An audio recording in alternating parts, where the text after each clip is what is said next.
News देने वाला हूं क्योंकि बंगाल सरकार कभी भी गिर सकती है। बंगाल सरकार कभी भी गिर सकती है। एक ट्वीट आता है ANI की तरफ से जिसमें कहा जाता है, West Bengal, do you want to hear breaking news? At this moment 38 TMC MLA have very good relations with us, out of which 21 are in direct contact with us। BJP leader Mithun Chakraborty वाला है जो महाराष्ट्र में हो चुका है। जी हां, भारतीय जनता पार्टी का वो चेहरा एक बार फिर से सामने आने वाला है जिस पर लिखा हुआ है, हम चोर हैं, हम दलाल हैं, हम कमीने हैं, हम सत्ता के लिए कुछ भी कर सकते हैं।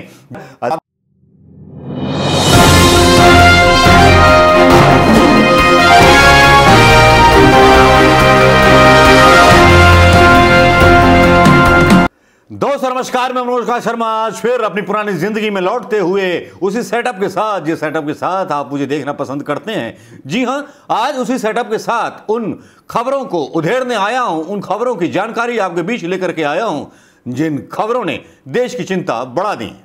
देश की चिंता इसलिए बढ़ गई है, हाई कोर्ट हो, सुप्रीम कोर्ट हो या कोई भी कोर्ट हो, वहां आवाज तो केवल भारतीय जनता पार्टी के लोगों की सुनी जाती है। और इससे भी बड़ी बात यह है कि जब राष्ट्रपति भारतीय जनता पार्टी का बन जाता है तो सबसे आसान हो जाता है गुनाह को छुपाना। जी हां, न्यायपालिका के सबसे बड़े चीफ जस्टिस जब राष्ट्रपति को एक शपथ दिलवाते हैं, लेकिन यहां एक ऐसा बड़ा खेला होने वाला है जो महाराष्ट्र में हो चुका है। जी हां, भारतीय जनता पार्टी का वो चेहरा एक बार फिर से सामने आने वाला है जिस पर लिखा हुआ है, हम चोर हैं, हम दलाल हैं, हम कमीने हैं, हम सत्ता के लिए कुछ भी कर सकते हैं। जिनके सत्ता के बारे में बयान राजनाथ सिंह का कुछ दिन पहले वायरल होता है, जिसमें राजनाथ सिंह दावा करते हैं कि अब तो सियासत सत्ता के लिए की जाती है। लेकिन यहां तो बहुत सीधे सीधे मायने निकाल लिए जाते हैं। हिंदुस्तान की वो पॉलिटिक्स बदलने वाली है, हिंदुस्तान का वो जलवा बिखरने वाला है जो जलवा कभी चला करता था। लगता है कारपोरेट के इशारे पर सरकारें गिराई जाती हैं और कारपोरेट जो हैं अपने इशारे पर सरकारों को बनाते हैं। महाराष्ट्र सरकार का ही एक वो ले लीजिए उदाहरण, क्योंकि यहां मैं न्यूज देने वाला हूं क्योंकि बंगाल सरकार कभी भी गिर सकती है। बंगाल सरकार कभी भी गिर सकती है। एक ट्वीट आता है ANI की तरफ से जिसमें कहा जाता है, West Bengal, do you want to hear breaking news? At this moment 38 TMC MLA have very good relations with us, out of which 21 are in direct contact with us। BJP leader Mithun Chakraborty इस बात का दावा करते हैं। वही पैटर्न है सरकार को गिराने का। लेकिन मैं बात कर रहा था आरे का, उसके बारे में पहले एक रिपोर्ट देख लीजिए आप कि किस तरह से फडणवीस की सरकार बनी। क्या आरे जंगल में जो था मेट्रो प्लान जो था पार्किंग का, समझ में ये नहीं आता कि मीडिया ये खुलासा क्यों नहीं कर रहा है कि किस कारपोरेट को ठेका मिला है जिसके दबाव में सरकार का खेला कर दिया। ये रिपोर्ट देख लीजिए। दोस्तों सवाल तो बहुत हैं आरे के जंगलों में। आरे जंगले, महाराष्ट्र का नाम तो सुना होगा भाई, इसके पीछे तो जो है सरकार गिर गई शिवसेना की, उद्धव ठाकरे की। आप सोच रहे होंगे मैं क्या उल जलूल बोल रहा हूं रात के समय या सुबह के समय, लेकिन असली बात तो यह है कि सरकार गिरने का कारण सबसे बड़ा यह था कि जिस तरह से फडणवीस की सरकार गई और मेट्रो का वहां पार्किंग लॉट बनना था आरे जंगलों का, पेड़ काटने के बाद वहां ये सब कुछ हुआ। यहां दो बयान मैं दिखा रहा हूं। एक बयान है 4 जुलाई 2022 का फडणवीस का, Fadnavis ensure no more trees to be cut at Aarey depot slams opposition by सीएडो एंड बारो-मेंटलिस्ट्स। वो सीधे सीधे आरोप लगाते हैं विपक्ष पर, कोई पेड़ नहीं कटेगा, हम कोई पेड़ नहीं कटने देंगे, हम अपनी जान दे देंगे। वैसे मैं आपको बता दूं कि जो आरे के जंगल हैं वो मुंबई का फेफड़ा कहे जाते हैं। जी हां, बहुत बड़ा जंगल है जो बहुत बड़ी ऑक्सीजन प्रोड्यूस करता है। पीपल के पेड़ हैं जिनको ब्राह्मण देवता माना जाता है। लेकिन यहां ब्राह्मण देवताओं को काट दो या गाय का काट दो तो किसको क्या फर्क पड़ता है। ये तो सत्ता के भूखे हैं, सत्ता के लालची हैं, इनको तो आदत है सत्ता पर सियासत करने की। लेकिन यहां फिर दूसरा बयान भाई साहब फडणवीस साहब का आता है। 25 जुलाई 2022 को Mumbai, cutting of trees begin at Aarey colony. इतनी बेशर्मी कहां से लेके आते हो यार? किस मार्केट में मिलती है फडणवीस साहब, बता दीजिए। एकनाथ शिंदे भी इतनी बड़ी बेशर्मी लेके आते हैं कि वो अपने बाप के नाम पर चुनाव नहीं लड़ता ये ऑटो चालक। ये ठाकरे साहब का पोस्टर लगा करके चल निकलता है। यह रिपोर्ट आपने देख ली होगी दोस्तों।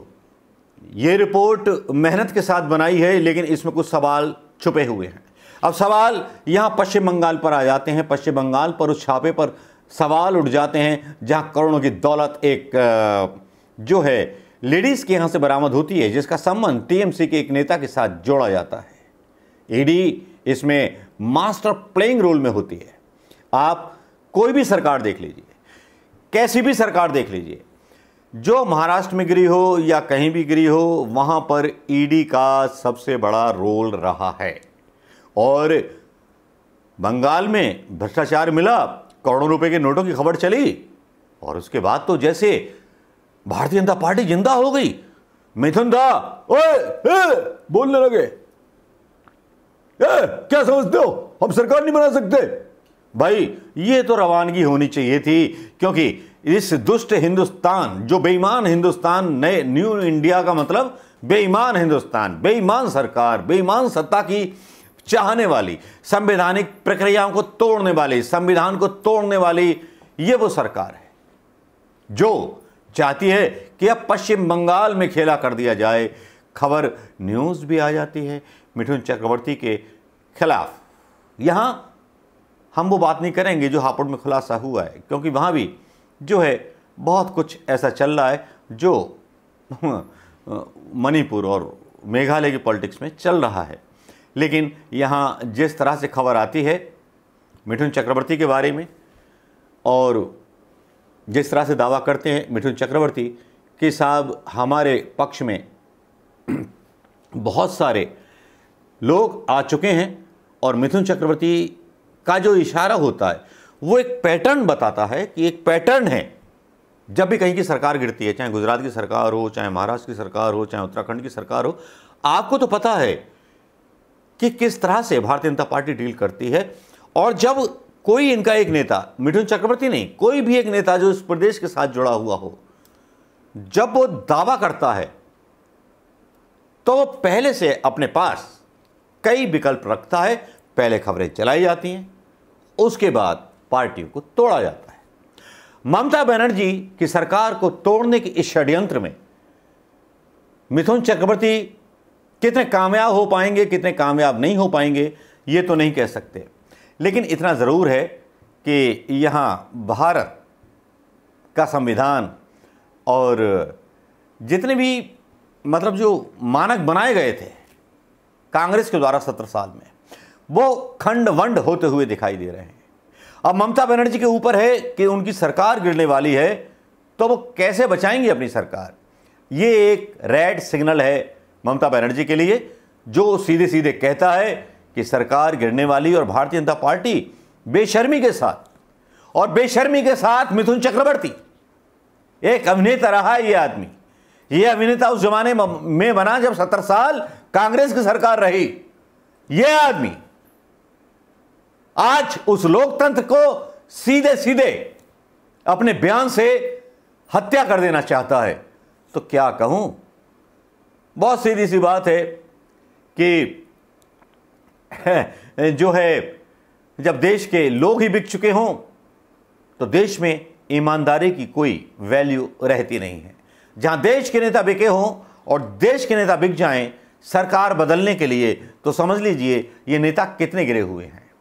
क्या इन नेताओं को आप अगली बार वोट देंगे?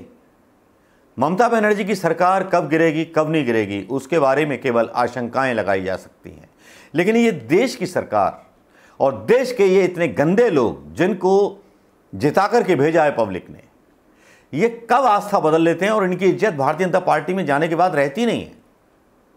क्योंकि एक विचारधारा जो ममता बनर्जी की थी और 38 लोगों का संपर्क में होने का दावा कर रहे हैं मिथुन चक्रवर्ती, तो इसका मतलब यह हुआ कि सारे के सारे लोग करप्ट हैं। जिनकी ईडी में फाइल है जिन पर छापे पड़ सकते हैं, और पता नहीं कितने लोगों को डराया जाए ईडी के माध्यम से, ये मैं नहीं कह सकता। लेकिन आरआरए की जो रिपोर्ट आपने देखी होगी उससे बहुत कुछ आपको समझ में आ गया होगा। नमस्कार, जय हिंद दोस्तों।